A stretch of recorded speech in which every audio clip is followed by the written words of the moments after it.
ছোট্ট একটা পাসপোর্ট আর চোখে হাজারটা স্বপ্ন নিয়ে আইছি এই প্রবাসে। জানি না কবে ফিরতে পারবো দেশে। মাগো, যদি আমার কিছু হইয়া যায় এই প্রবাসে, তুমি ক্ষমা কইরা দিও তোমার এই ছেলেটাকে। কবর প্রতিদিন ডাক দিয়ে বলে, আনা বাইতুদ দুধ। প্রত্যেকের কবর প্রত্যেককে ডেকে বলে, ও আল্লাহর বান্দা, জানো আমি পোকামাকড়ের ঘর।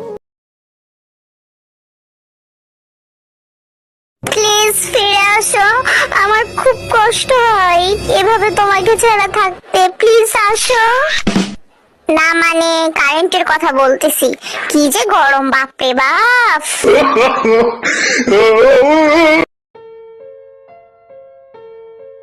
اللهم صل على محمد وعلى آل محمد كما صليت على إبراهيم وعلى آل إبراهيم